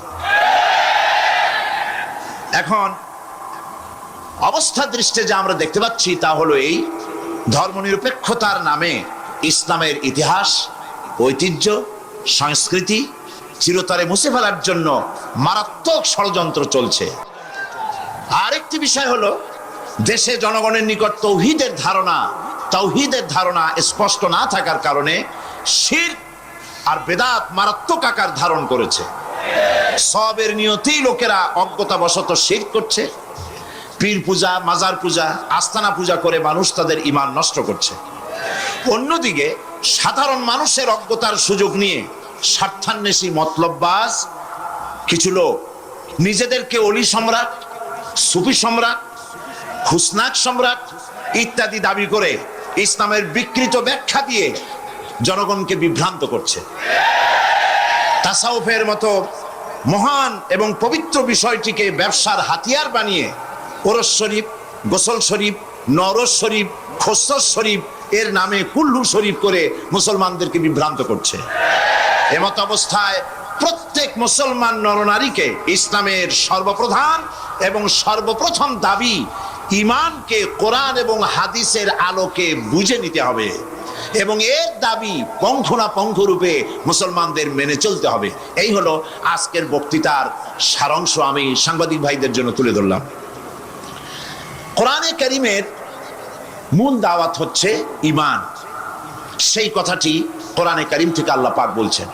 আমরা চাই পৃথিবীতে শান্তি চাই আর আখিরাতে মুক্তি চাই। কয়টা জিনিস চাই আমরা? বলুন, কয়টি জিনিস চাই? দুটি জিনিস। একটা চাই পৃথিবীতে শান্তি আর আখিরাতে মুক্তি। এই তিনটি জিনিস আমরা দাবি করি বা চাই। এখন এই শান্তি, দুনিয়ার শান্তি এবং আখিরাতের মুক্তি কিভাবে হবে সেজন্য আল্লাহ পাক বলছেন, ইয়া আইয়ুহাল্লাযীনা আমানু হাল আদুল্লুকুম আলা তিজারাতিন তুনজিকুম মিন আযাবিন আলীম তু'মিনুনা বিল্লাহি ওয়া রাসূলিহি ওয়া তুজাহিদুনা ফি সাবিলিল্লাহ وتجاهدون في سبيل الله بأموالكم وأنفسكم ذلكم خير لكم إن كنتم تعلمون صدق الله العظيم। আল্লাহ পাক বলছেন সূরা আস-সাফ, হে বিশ্বাসীরা, তোমরা যারা ঈমান এনেছো শোনো, আমি কি তোমাদেরকে এমন একটা ব্যবসার কথা বলবো না যে ব্যবসায় তোমাদেরকে জাহান্নামের কঠিন পীড়াদায়ক শাস্তি থেকে রক্ষা করবে? এমন একটি ব্যবসার কথা আমি কি তোমাদেরকে বলবো না? তার মানে হচ্ছে অবশ্যই আমি তোমাদেরকে এরকম একটি ব্যবসার কথা বলবো। সুবহানাল্লাহ বলেন। কিভাবে চললে পরে জাহান্নাম থেকে মুক্তি পাওয়া যাবে সে কথাটি আল্লাহ পাক গোপন রাখেননি, ওপেন সিক্রেট। তিনি তো বান্দাদেরকে এজন্য সৃষ্টি করেন নাই যে বান্দাগুলি তিনি সব জাহান্নামে দিবেন। তিনি তৈরি করেছেন মানুষকে হেদায়েত যেন তারা পায়, সেই জন্য আল্লাহ পাক তাকে জ্ঞান দিয়েছেন, নবী দিয়েছেন, কিতাব দিয়েছেন। আল্লাহ পাক বলছেন আমি অবশ্যই এমন একটা ব্যবসার কথা তোমাদেরকে বলবো। সেই ব্যবসাটা কি? تؤمنون بالله ورسوله وتجاهدون في سبيل الله بأموالكم وأنفسكم ذلكم خير لكم إن كنتم تعلمون। সেই ব্যবসাটা হচ্ছে, সেই ব্যবসার জন্য তিনটা পুঁজি লাগবে। কয়টা পুঁজি? একটা হচ্ছে ইমান বিল্লাহ, আল্লাহর প্রতি ইমান। আর একটা হচ্ছে রাসূলের প্রতি ইমান। আর একটা হচ্ছে আল্লাহর রাস্তায় জিহাদ করা, মাল দিয়ে আর জান দিয়ে। এই তিনটি জিনিস। ইমান আনা ফরজ। ইমান আনা কি? আল্লাহর প্রতি ইমান আনা কি? রাসূলের প্রতি ইমান আনা কি? এবং আল্লাহ রাসূলের আইন প্রতিষ্ঠার জন্য জিহাদ করা কি? তিনটি জিনিসকে আল্লাহ পাক ফরজ করে দিয়েছেন। কে ফরজ করেছেন? আসুন ধীরে ধীরে আমরা এই তিনটি বিষয় আলোচনা করি। ব্যবসার কথাটা আল্লাহ বললেন কেন? ব্যবসার কথাটা এই জন্য বলেছেন, এর মধ্যে দুটি কারণ আছে। একটা কারণ হলো এই যে মানুষেরা ব্যবসাটা বোঝে খুব ভালো, ব্যবসার দিকে মানুষের মনটা খুব আকৃষ্ট থাকে। অল্প কাজ করে যদি বেশি মুনাফা পাওয়া যায়, মিনিমাম লেবার ম্যাক্সিমাম প্রফিট, মানুষ দেখবেন লাফায় পড়বে সেই কাজের জন্য। মৌলানা এহতেশামুল হক থানভী রহমতুল্লাহ আলাইহি তার এক ওয়াজের মধ্যে বলেছেন, আমি শুনেছিলাম, তিনি বলেছেন কিয়ামতের দিন, এটা রূপক কথা, কোরআন হাদিস নয়। কিয়ামতের দিন এক ব্যক্তিকে উপস্থিত করা হবে, তাকে ফেরেশতারা জিজ্ঞেস করবে যে আল্লাহর বান্দা, তোমার তো নেক এবং পুণ্য, পুণ্য এবং পাপ, নেক এবং বদ, দুটি জিনিসই সমান সমান। এখন বলো তুমি কোথায় যাবা? তুমি কি বেহেশতে যাবা না তুমি দোজখে যাবা? লোকটি বলছে, সেই লোকটি ছিল খুব বড় ব্যবসায়ী, সে বলছে ফেরেশতা ভাই, আমি দোজখও চিনি না বেহেশতও চিনি না, যেখানে গেলে আমার 2 পয়সা লাভ হবে সেইখানে আমি তোমায় আমারে পাঠাও। এর দ্বারা বোঝা যায় যে মানুষেরা ব্যবসার দিকে খুব বেশি আকৃষ্ট থাকে। যদি লস হয় দারুণভাবে মন খারাপ করে, একেবারে যায় যায় অবস্থা হয়ে যায়। এই জন্য ব্যবসার কথা আল্লাহ তুলে ধরলেন যাতে করে মানুষের মনটা ব্যবসার কথা শুনে আকৃষ্ট হয়। এ হলো এক। 2 নম্বরে, ব্যবসা করতে শুধুমাত্র পুঁজি লাগে না, আরো অনেক কিছু লাগে। শুধু পুঁজি হলে কি ব্যবসা হয়? যদি শুধু পুঁজিতে ব্যবসা হয় তাহলে আপনারা চেষ্টা করেন না। 10 লাখ টাকা নিয়ে নামেন, ব্যবসা সম্পর্কে কোনো জ্ঞান নাই, ব্যবসার কিছু জিনিসপত্র কিনে নিয়ে 10 লাখ টাকা বা 20 লাখ টাকার পুঁজি নিয়ে বসেন, 1 মাসও লাগবে না আপনার দোকানে লাল বাতি কয়েকটা জ্বলার জন্য, ঠিক কিনা? তাহলে ব্যবসা করার জন্য শুধু পুঁজি যথেষ্ট নয়, পুঁজির সাথে সাথে ব্যবসার জ্ঞান থাকতে হবে, ঠিক কিনা? অভিজ্ঞতা থাকতে হবে, জ্ঞান থাকতে হবে। এবং ব্যবসায় পুঁজি খাটাইয়া জ্ঞান নিয়ে বসে থাকলে হবে না, শ্রম দিতে হবে, লেবার দিতে হবে, রাত জাগতে হবে, চেষ্টা করতে হবে। দেশ বিদেশের ওই মালের, যে মালের ব্যবসা আপনি করেন তার দাম কোথায়, কেমন, কোথার থেকে কিনলে লাভ, আপনি এখানে বিক্রি করলে লাভ বেশি হবে, এই সব ব্যাপারে চিন্তা ভাবনা করতে হবে, শ্রম দিতে হবে, মেধা দিতে হবে, রাত জাগতে হবে, দৌড়দৌড়ি করতে হবে। এত কিছু করার পরে তারপরে ব্যবসা হওয়ার সম্ভাবনা আছে, তবে লসের সম্ভাবনাও উড়ায় দেওয়া যায় না। আল্লাহ পাক বলছেন আমার সাথে একটা ব্যবসা করো। এই ব্যবসাটা হলো ইমানের ব্যবসা। এই ব্যবসাটা কিসের ব্যবসা? ইমানের ব্যবসা। এই ব্যবসার জন্য, এই ব্যবসাটার উদ্দেশ্য কি? জাহান্নাম থেকে বাঁচা। বলেন ব্যবসার উদ্দেশ্য কি? জাহান্নাম থেকে বাঁচার জন্য একটা ব্যবসা আমার সাথে করো। সেই ব্যবসাটার পুঁজি হলো ইমান। সেই ব্যবসার ক্যাপিটাল কি? ইমান। সেই ইমান লাগাইয়া বসে থাকলে হবে না, শুধু পড়লে হবে না লা ইলাহা ইল্লাল্লাহু মুহাম্মাদুর রাসূলুল্লাহ। জোরে পড়েন লা ইলাহা ইল্লাল্লাহ, লা ইলাহা, লা ইলাহা ইল্লাল্লাহ, লা ইলাহা, অল্প দিবা, লা ইলাহা ইল্লাল্লাহু মুহাম্মাদুর রাসূলুল্লাহ। এই কলেমার পুঁজি খাটাইয়া বসে থাকলে হবে না, ইমানের জন্য পুঁজি খাটাতে হবে। পুঁজি হলো জাহান্নাম থেকে বাঁচার জন্য, পুঁজি হলো ইমান। সেই ইমান খাটাইয়া কলেমা পড়ে বসে থাকলে হবে না, শ্রম দিতে হবে, চিন্তা করতে হবে, রাত জাগতে হবে। যার উপরে ইমান এনেছেন তার উপরে ইমান আনার কারণে যদি অত্যাচার আসে সহ্য করতে হবে, বরদাস্ত করতে হবে। এরকম নয় ইমান এনেছি এই কথা বলবেন, আহাসিবান নাসু আন ইউতরাকু আন ইয়াকুলু আমান্না ওয়া হুম লা ইফতানুন। আল্লাহ রাব্বুল আলামিন বলেছেন, লোকেরা কি একথা ভেবেছে ইমান এনেছি এই কথা বলার সঙ্গে সঙ্গে বিনা পরীক্ষায় আমি তাদেরকে জান্নাত দেব, এটা কি মনে করেছে, মনে করে নিয়েছে নাকি? ওয়া হুম লা ইফতানুন, তাদেরকে পরীক্ষা করা হবে না? অবশ্যই পরীক্ষা করা হবে। শুধু ইমান এনেছে এই পুঁজি খাটালে হবে না, পরীক্ষা দিতে হবে, কষ্ট করতে হবে, মার খাইতে হবে, জেলে যেতে হবে, পরিশ্রম করতে হবে। এই ময়দানই হচ্ছে উত্তপ্ত ময়দান। এই ময়দান কি ময়দান? এইটা কুসুমাস্তীর্ণ নয়, এটা কণ্টকাকীর্ণ ময়দান। সুতরাং আল্লাহ পাক বলছেন পরীক্ষা দিতে হবে। এই ইমান আনলে পরে ইমানের পুঁজি খাটায়া, তুমি যেমন ব্যবসার পুঁজি দিয়া চুপ করে বসে থাকলে যেমন ব্যবসা হয় না, এখানেও ব্যবসা হবে না কলেমা পড়িয়া। শুধু কলেমা পড়তে হবে, বিশ্বাস করতে হবে, এটার জন্য কাজ করতে হবে এবং কালেমা ভিত্তিক শাসন প্রতিষ্ঠার জন্য আন্দোলন করতে হবে, ময়দানে থাকতে হবে। আর এই কাজগুলি করলে পরে তখন আল্লাহ রাব্বুল আলামিন রাজি হবেন, খুশি হবেন, এর পূর্বে নয়। তবে দুনিয়ার ব্যবসা করতে গেলে সেই ব্যবসায় লাভও আছে, নোকসানও আছে। আল্লাহ রাব্বুল আলামিন বলেন, আমার সঙ্গে যে ব্যবসাটা করবে ওই ব্যবসাটা হচ্ছে তিজারাতান লান তাবুর। আমার সাথে যে ব্যবসা করবে এই ব্যবসায় নোকসানের কোনো সম্ভাবনা নাই, কোনো লস নাই। বাঁচলেও লাভ, জেলে গেলেও লাভ, ফাঁসির মঞ্চে চললেও লাভ, মরে গেলেও লাভ, মার খাইলেও লাভ। এটা সব জায়গায় লাভ আর লাভ। সুবহানাল্লাহ বলতে ইচ্ছে করে না? কারণ তুমি মার খাচ্ছ কার জন্যে? জেলে যাচ্ছ কার জন্যে? ফাঁসির মঞ্চে চড়ছ কার জন্যে?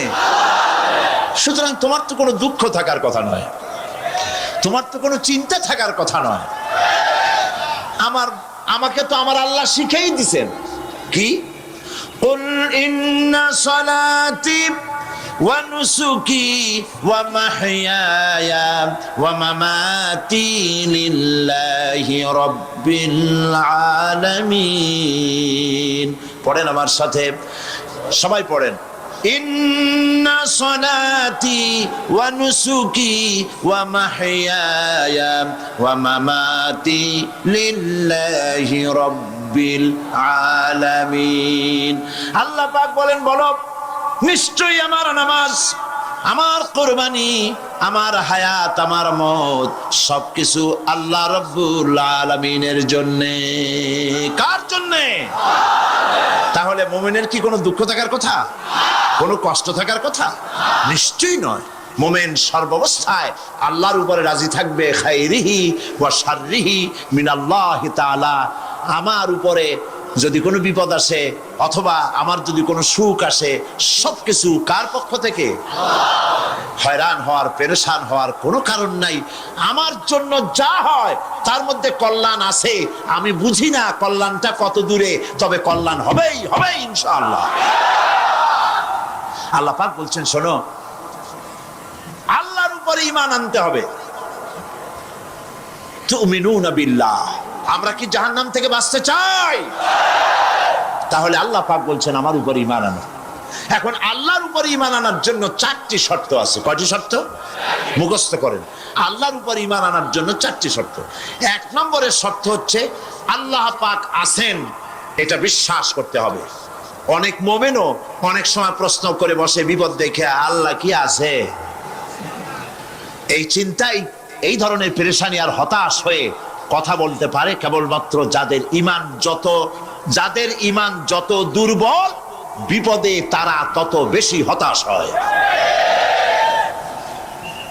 আর ইমান যত সবল, সে জানে যে আল্লাহ পাকের ফয়সালার অতিরিক্ত কিচ্ছু হবে না, যা হবে সবটাই আমার আল্লাহর ফয়সালা। কার ফয়সালা? সুতরাং আল্লাহ পাকের উপরে ইমানটা আনতে হলে 4টি শর্ত লাগবে। আমি আশা করি এই কথাগুলি আমি আল্লাহর সাহায্য চাচ্ছি, আল্লাহ যেন বলার তৌফিক দেন এবং আমাদের বোঝার তৌফিক দেন। একটা হচ্ছে আল্লাহর উপরে ইমান এনেছে, এই কথাটা বললেই হবে না।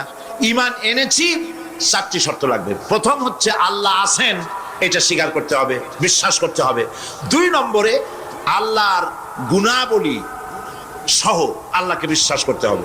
3 নম্বরে আল্লাহর ক্ষমতাটাকে স্বীকার এবং বিশ্বাস করতে হবে। 4 নম্বরে আল্লাহ পাকের আদেশ এবং নিষেধ এর উপরে বিশ্বাস করতে হবে। আসুন একটা একটা করে আলোচনা করি। 1 নম্বরে আল্লাহ আছেন। আমার মনে হয় এই ব্যাপারে বক্তৃতা করার কোনো দরকার নাই, কারণ আল্লাহ নাই এই চিন্তা যারা করে তাদের এই মাহফিলে এসে বসার কোনো জরুরত নেই, ঠিক কিনা? তা আমি ধরে নিতে পারি যে যারা আসছেন, বসে আছেন, দাঁড়ায় আছেন, সব আল্লাহরে বিশ্বাস করে। সুবহানাল্লাহ। আল্লাহ ছিলেন, আছেন, থাকবে। যারা বিশ্বাস করে না এগুলো পোড়া কপাল, ঠিক কিনা? এই পোড়া কপালে। তবে আমি যদ্দূর লেখাপড়া করেছি, যদ্দূর আমি পড়াশোনা করেছি, তাতে আমি দেখেছি আল্লাহ সম্পর্কে সন্দেহ পোষণ কোনো কৃষক করে না, কোনো রিক্সাওয়ালা করে না, কোনো কুলি মজুর করে না, কোনো চিলেবাদাম বিক্রেতা করে না, কোনো মাঝিরা, নৌকার মাঝিরা করে না, সাধারণ মানুষেরা করে না। আল্লাহর ব্যাপারে কোনো সন্দেহ পোষণ করে না। সন্দেহ পোষণ করে কারা? বুদ্ধির ঠেলায় মাথায় চুল নাই যাদের। ওই কয়েকটা পাতা ইংরেজি বই পড়ছে। আরে থামো, ওই আরে নাইছো না, থামো। তো কথা হচ্ছে যে ইউনিভার্সিটিতে কয়েকদিন ঘোরাফেরা করছে, শান্তিনিকেতন থেকে ফায়েজ ও বারাকাত লাভ করেছেন। এরপরে বলছে সব বুঝেছি। লোকেরা জিজ্ঞেস করে, বাবাজি কি বুঝেছো? কয় দেয়ার ইজ নো গড। ওর বাপের মাথা বুঝছে। আল্লাহ বলতে কেউ নাই, লেখাপড়া করে এইটা বুঝছে। হায় রে কপাল পোড়া। একজন কৃষক একজন ছাগলের রাখালকে আরব দেশে জিজ্ঞেস করা হয়েছিল, আল্লাহ যে আছে এর কোনো প্রমাণ তুমি কি দিতে পারবা? তুমি কি প্রথমে বলো আল্লাহ আছে, তুমি কি বিশ্বাস করো? অবশ্যই করি। আল্লাহ আছে, এর কোনো প্রমাণ আছে তোমার কাছে? কোনো প্রমাণ নাই, তবে আমি বুঝি আল্লাহ আছে। বলে কেমনে? যে আমি তো ছাগলের রাখাল, আমি তো লেখাপড়া করিনি, আমি দার্শনিক না, বিজ্ঞানীও না, কিছু না, ছাগল পালি। আমি চিন্তা করি ছাগলে খায় ঘাস আর পায়খানা করে কতগুলো ক্যাপসুলের মতো ট্যাবলেট। আল্লাহ যদি না থাকবে সেগুলো হয় কেমনে? ওর মাথা যেমন, ও বুঝছেও তেমন। কথা বুঝতে পেরেছে? ছাগলের রাখাল ছাগলের পায়খানা দেখা ওর মনেও চিন্তা আসে, নিশ্চয়ই কেউ পরিকল্পনা করে এরকম করে। কিন্তু ইউনিভার্সিটিতে কিছু সংখ্যক শিক্ষক আছেন, জনগণের 12 কোটি মুসলমানের পয়সা দিয়া বেতন খায়, আর বলে আল্লাহ নাই।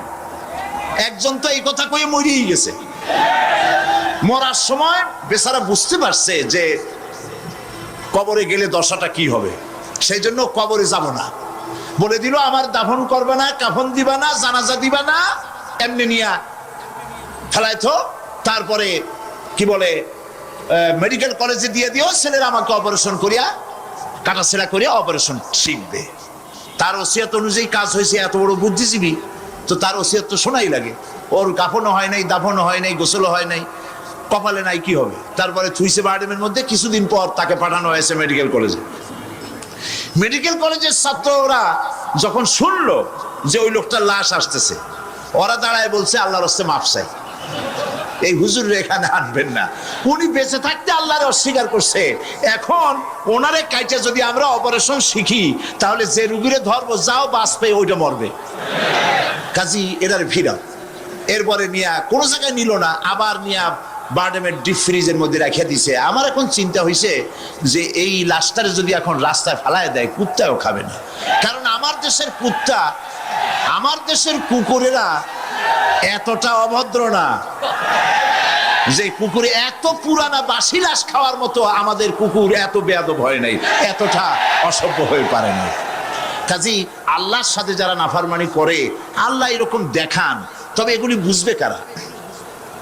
বুঝবে কারা? আল্লাহ রাব্বুল আলামিন বলেন ওয়াতিলকাল আমসালু নাদরিবুহা লিন্নাস ওয়ামা ইয়াকিলুহা ইল্লাল আলিমুন। অসংখ্য দৃষ্টান্ত এই পৃথিবীর বুকে ছড়ায় রেখেছি, এসব দৃষ্টান্ত থেকে উপদেশ গ্রহণ করতে পারবে তারা যাদেরকে আমি রব্বুল আলামিন জ্ঞান দান করেছি,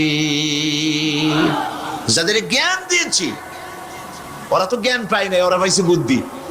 ওরা কি পেয়েছে? বুদ্ধি। আল্লাহ কোরআন শরীফে কোথাও বলেন নাই যে তোমরা আমার কাছে দোয়া করো আল্লাহ আমার বুদ্ধি বাড়ায় দাও। আছে না এরকমের কথা? আল্লাহ কি বাড়াইতে বলছে? আল্লাহ রাব্বুল আলামিন বান্দাদেরকে শিখায়েছেন, বান্দার আমার কাছে দোয়া কর, রব্বি জিদনি ইলমা। পড়েন সবাই, রব্বি জিদনি ইলমা। আয় আমার রব, আয় আমার স্রষ্টা, তুমি আমার ইলমকে, আমার জ্ঞানকে বৃদ্ধি করে দাও। বলেন সুবহানাল্লাহ। সুতরাং আল্লাহ রাব্বুল আলামিন সম্পর্কে সামান্য লেখাপড়া যারা করে ওরা আল্লাহরে বুঝবে কি করে? তবে আল্লাহ কোনো অ্যাকশন নেন না। পিঁপড়া সে যদি হাতির দেখে একটা ঠ্যাং উঁচু করে বলে, এই হাতি কত বড় একটা দেহ, এরকম যদি একটা বেসকি দেয়, তাহলে হাতি কি পিঁপড়ারে তাড়িয়ে আসে নাকি? আরে তোমার মতো ছাগল পাগল কইলো যে আল্লাহ নাই, তাতে আল্লাহর কিছু আসে যায়? ছাগল পাগল কুকুর ভেড়া এগুলোর কোনো দাম নাই আল্লাহর কাছে, এগুলোর কোনো মূল্য নাই। আল্লাহ পাক বলেছেন যারা আল্লাহরে অস্বীকার করে, যারা কাফের, তারা জানোয়ারের চাইতে নিকৃষ্ট। তারা হচ্ছে পৃথিবীর সমস্ত সৃষ্টি জগতের মধ্যে নিকৃষ্ট হচ্ছে তারা, যারা কাফের, যারা আল্লাহকে অস্বীকার করেছে। দেখুন কোরআন শরীফে আল্লাহ পাক এক জায়গায় বলেছেন ওয়ালাকাদ জারা'না লি জাহান্নামা কাসীরাম মিনাল জিন্নি ওয়াল ইনস। আমি মানুষ এবং জিনেদের মধ্যে এক শ্রেণীর মানুষ আর জিনকে তৈরি করেছি জাহান্নামের জন্য। জাহান্নামের জন্য তারা তৈরি হয়েছে। কারা? লাহুম কুলুবুন লা ইয়াফকাহুনা বিহা, যাদেরকে অন্তঃকরণ দিয়েছি, এই অন্তঃকরণ দিয়ে সব বুঝলো, এই বিবেক দিয়ে সব বুঝলো, কিন্তু আমারে বুঝলো না, আমার সৃষ্টি বুঝলো না। ওয়ালাহুম আয়ুনুন লা ইউবসিরুনা বিহা, তাদের চোখ দিছি কিন্তু চোখ দিয়ে সব দেখলো, আমার সৃষ্টি দেখে আমাকে চিনলো না। তাদের কান দিলাম, এ কান দিয়া সব শুনলো, কিন্তু মজলুম দুর্বলের ফরিয়াদ তাদের কানের মধ্যে ঢুকলো না। উলাইকা কাল আনআম, আল্লাহ পাক বলেন এগুলি হলো চতুষ্পদ। কি কোন আপনারা বলেন? কি জানোয়ার? কে বলতেছেন? আপনারা কি রাগ করতেছেন নাকি? আর রাগ করলে হবেটা কি? সৃষ্টি যিনি করেছেন, এই পদবাচ্যে বিশেষিত বিবেচিত করেছেন সেই আল্লাহ। আল্লাহ পাক কি বলছেন? বিবেক দিলাম, আমাকে চিনলে না। চোখ দিলাম, আমার সৃষ্টি দেখে আমাকে উপলব্ধি করলে না, হেদায়েত পেলে না। কান দিলাম, হক শুনলে না। উলাইকা কাল আনআম, মালিক চেনো নাই, কাজী তুমি হচ্ছ চতুষ্পদ জানোয়ারের মতো। এ পর্যন্ত বললে না হয় হতো, কিন্তু আল্লাহ আরো একটু আগায় গেলেন। আল্লাহ পাক সামনে গিয়ে বললেন বাল হোক আদাল, জানোয়ারের চাইতে নিকৃষ্ট। আমি এইটা বুঝি নাই, জানোয়ারের চাইতে নিকৃষ্ট আল্লাহ কইলেন কেন? পরে অনেক চিন্তা করে বুঝে আসলো। আল্লাহ পাক বলেছেন বুঝতে চেষ্টা করতে চাইলে আল্লাহ পাক বোঝার ব্যবস্থা করে দেন। সুবহানাল্লাহ। তো এটা কেন জানোয়ারের মতো হইল কেন? পরে চিন্তা করে দেখলাম যে বিষয়টা হচ্ছে মালিককে চেনা নিয়ে, আল্লাহকে চেনা নিয়ে। পশুতে কিন্তু মালিক চেনে, পশুতে মালিক চেনে। যেমন আপনারা বাড়িতে যদি কেউ কুকুর পোষেন, কুকুর পোষেন অনেকে, এই কুকুর পোষেন কেন? কুকুর পুষেছেন চোর ডাকাত যাতে বাড়িতে হামলা না করতে পারে, সেই জন্য কুকুর পুষেছেন। গভীর রাত্রে মানুষের পায়ের আওয়াজ পাওয়ার সাথে সাথে কুকুর তার ভাষায় বিরাট গর্জন করে ওঠে, ঠিক কিনা? তার ভাষায় সে বলে, সে বলতে থাকে, তার ভাষায় সে বলে থাম, স্টপ, পরিচয় দে তুমি কে। এখন ওই লোকটা যদি মালিক হয়, বাড়ির মালিক, কুত্তার মালিক, তাহলে সে যখন বলে এই কুকুর একটা নাম রাখে, ডবলু বল্টু কিছু একটা রেখে দেয়, তো কুত্তার নাম ধরে কুত্তারে ডাক দিল থাম, কুত্তা তখন বোঝে আমি তো ভুল করছি, এ তো আমার মালিক। কুত্তা তখন কাছে চলে যায়, গায়ে লেজ নাড়াইয়া গায়ে বুলাতে থাকে। লেজ নাড়ানো মানে কুত্তায় গ্রিন সিগন্যাল দিয়ে দিছে, আপনি যাইতে পারেন, আপনার কোনো অসুবিধা নেই বাড়িতে ঢোকার ব্যাপারে। তাহলে দেখা গেল কুত্তায় মালিক চেনে। কুত্তা কি করে? আবার যদি চোর আর ডাকাত আসে, তাহলে কুকুর ঘেউ করে ওঠার সঙ্গে সঙ্গে চোর বা ডাকাত আওয়াজ তো করতে পারবে না, তার মালিক জেগে উঠবে। দৌড়াতে গেলে আর উপায় নাই, কুত্তা আবার এখন আর লেজ নাড়বে না, চাম করে পড়বে এবং কামড়ায় ধরবে তার ঠ্যাং অথবা ঘাড়, ঠিক কিনা? তাহলে বোঝা গেল কুত্তায় শত্রুও চেনে, মালিকও চেনে। কিন্তু এক শ্রেণীর নাস্তিক, তথাকথিত এক শ্রেণীর বুদ্ধিজীবী যারা আল্লাহকে অস্বীকার করেছে, সব বুদ্ধিজীবী খারাপ তা না, কিছু বুদ্ধিজীবী তো নিশ্চয়ই ভালো, ঠিক কিনা বলেন? কিন্তু এক শ্রেণীর আছে যারা আল্লাহরে চেনে নাই, ওরা কিন্তু বাড়ির ওই গৃহপালিত ওই পশুর চাইতেও নিকৃষ্ট, বালহম আদাল জানোয়ারের চাইতেও নিকৃষ্ট। মালিককে চিনতে হবে। সেই মালিককে চেনার জন্য আল্লাহ রাব্বুল আলামিন কোরআনে কারীমের ভিতরে এই সূরাটির মধ্যে আল্লাহ পাক বলছেন আমার সাথে ব্যবসা করতে হবে, এবং প্রথম কাজ হচ্ছে আমাকে চেনা, আল্লাহকে চিনতে হবে। আল্লাহ আছেন তা বিশ্বাস করতে হবে। একটি কথার ভেতরে, একটি ছোট্ট সূরার মধ্যে আল্লাহ পাক বিষয়টি ক্লিয়ার করেছেন। আল্লাহ পাক বলেছেন কুল হুয়াল্লাহু আহাদ। সূরাটি মুখস্থ আছে কিনা? পড়েন সবাই আমার সাথে, গলা ছেড়ে দিয়ে পুরুষের মতো। কুল হুয়াল্লাহু আহাদ আল্লাহুস সামাদ লাম ইয়ালিদ ওয়া লাম ইউলাদ ওয়া লাম ইয়াকুল লাহু কুফুয়ান আহাদ। আল্লাহ পাক বলেন, বলো হে নবী আপনি বলুন, আল্লাহ এক এবং একক, তিনি বেনিয়াস, কারো মুখাপেক্ষী তিনি নন, তিনি কাউকে জন্ম দেন নাই, তাকেও কেউ জন্ম দেয় নাই। আকাশ আর জমিনে আল্লাহ পাকের সমকক্ষ কেউ নাই। সুবহানাল্লাহ। এ হচ্ছে আমার আল্লাহ, এ হচ্ছে আমার আল্লাহ। কাউকে জন্ম দেন নাই, তিনিও কারো জন্মে হন নাই, তিনি কারো মুখাপেক্ষী নন, আকাশ আর জমিনে তার সমকক্ষ কেউ নাই। সুতরাং এই হচ্ছে আল্লাহ পাক, তার জাতকে, তার অস্তিত্বকে মানতে হবে, স্বীকার করতে হবে। এটা গেল এক নম্বর। দুই নম্বরের কথা হচ্ছে, যেহেতু ইমানের উপরে আমি ব্যাপক কথা আলোচনা করতে চাই ইনশাআল্লাহ, সেই জন্য খুব বেশি ব্যাখ্যা দিচ্ছি না। দুই নম্বরে হচ্ছে, আমি বলছিলাম কয়টা শর্ত? চারটে। এক নম্বর কি? আল্লাহর অস্তিত্ব। দুই নম্বরে হচ্ছে আল্লাহর গুণাবলী, গুণাবলীকে স্বীকার করা। পানিকে বিশ্বাস করতে হবে, পানি ডুবাই দিতে পারে, ভিজাইতে পারে, পানির এই ধর্ম সহকারে, এই শক্তি সহকারে পানিকে বিশ্বাস করতে হবে। পয়জনকে বিশ্বাস করতে হবে, তাকে পান করলে আমি মরে যেতে পারি, সাপে দংশন করলে মরে যেতে পারি, সাপকে এভাবে বিশ্বাস করতে হবে। বাঘকে বিশ্বাস করতে পারে হতে হবে যে সে যে কোনো মুহূর্তে আমাকে হামলা করতে পারে। প্রত্যেক জিনিসের শক্তি সহকারে, আগুন সে জ্বালাতে পারে, পোড়াতে পারে, এই শক্তি সহকারে বিশ্বাস করতে হবে। আল্লাহরে বিশ্বাস করবেন কিভাবে? আল্লাহর গুণাবলী সহকারে। বলেন, আল্লাহকে বিশ্বাস করবেন কিভাবে? তার গুণাবলী সহকারে বিশ্বাস করতে হবে। শুধু যদি বলেন আল্লাহরে বিশ্বাস করি, হবে না, আল্লাহর গুণ সহকারে বিশ্বাস করতে হবে।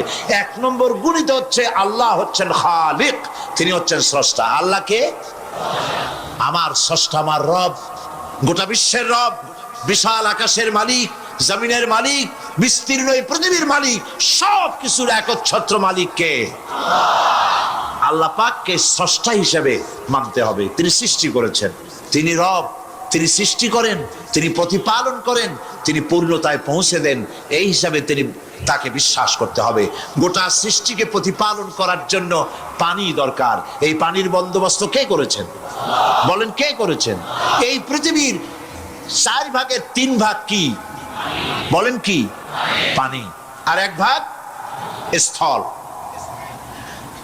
এই অতিরিক্ত পানি যে আল্লাহ বানালেন, 3 ভাগ পানি 1 ভাগ স্থল, এ পানি কি খামোখা বানিয়েছেন?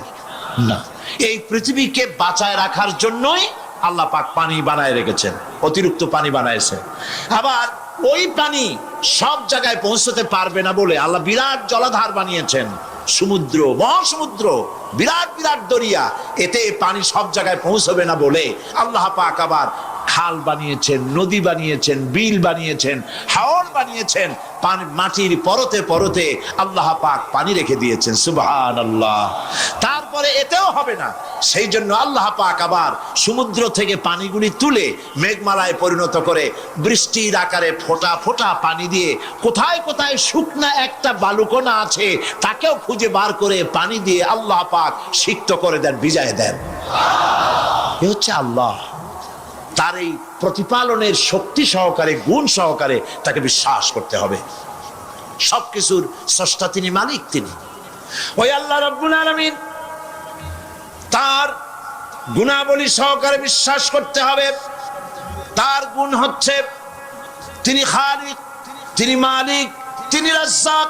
সকলের খাবার তিনি পৌঁছান, কারো খাবার তিনি, পৃথিবীতে যত প্রাণী তৈরি করেছেন সকলের খাবারও তিনি তৈরি করে দিয়েছেন। আল্লাহ পাক বলেছেন, ওয়া মা মিন দাব্বাতিন ফিল আরদি ইল্লা আলাল্লাহি রিজকুহা। পৃথিবীর ভিতরে এমন কোন প্রাণী নাই, এমন কোন জীব নাই যার রিস্কের দায়িত্ব আমি আল্লাহ গ্রহণ করি নাই। সুবহানাল্লাহ। সকল প্রাণী জগতের খাবার কে তৈরি করেছেন? খাবার পৌঁছায়ছেন কে? একটা দৃষ্টান্ত দেই, যেহেতু আজকে এই বিষয়ে আমি বলবো না, একটা দৃষ্টান্ত দেই বোঝার জন্য। আপনারা মুরগির ডিম দেখছেন নিশ্চয়ই, অন্যান্য পাখির ডিমও দেখেছেন। এই ডিমের ভিতর থেকে বাচ্চা হয় ডিমের কোন অংশ দিয়ে? ভেতরের কুসুমটা দিয়েই কি হয় বলেন? বাচ্চা হয়। বাচ্চা যখন ডিমের ভিতরে হলো তখন তার প্রাণ আসছে। এই প্রাণ আসার পর, প্রাণ আসার সাথে সাথে বাচ্চার ক্ষুধার উদ্রেক হয়েছে। খাবেটা কি? ডিমের ভিতরে খাবার পৌঁছতে গেলে ডিম তো ফেটেই যাবে, বাচ্চা মরে যাবে। এখন খাবারটা দুনিয়ার কোন বিজ্ঞানী ডিমের পেটের মধ্যে, ডিমের মধ্যের বাচ্চাকে খাবার পৌঁছতে পারবে কি? তাহলে ওই ডিমের মধ্যে বাচ্চাটাকে খাবার কে দেন? কিভাবে দেন দেখছেন আপনারা?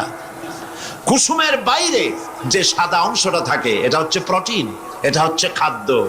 যতদিন এই বাচ্চাটা কুসুমের ভিতর থেকে বাচ্চায় পরিণত হয়ে যতদিন ডিমের মধ্যে থাকা লাগবে, 18 দিন বা 19 দিন, যতদিন থাকা লাগবে ততদিনের খাদ্য ওর চতুর্পাশে রেখে দেওয়া হয়েছে। সবটুকুন খেয়ে খেয়ে যেদিন তার সবটা সাদা অংশ খাওয়া হয়ে গেল তখন ঠোঁট দিয়ে পাতলা পর্দাকে ফাটায় দিয়া পৃথিবীর মাঝে বেরিয়ে আসে। এই বাচ্চাটির খাবার কে দিয়েছে? আল্লাহ পাক। সমস্ত প্রাণীর খাদ্য তিনি পৌঁছে দিয়েছেন, কোন জিনিস তিনি বাকি রাখেন নাই। আল্লাহকে বিশ্বাস করতে হবে, তিনি রাজ্জাক, তিনি খালেক, তিনি রব, তিনি স্রষ্টা। এই আল্লাহ পাকের যে 99টি নাম আছে, সমস্ত নাম হচ্ছে গুণবাচক নাম। এই গুণবাচক নাম দিয়ে তার গুণ সহকারে তাকে বিশ্বাস করতে হবে। গেল 2 নম্বর। কয়টা বলেছিলাম শর্ত?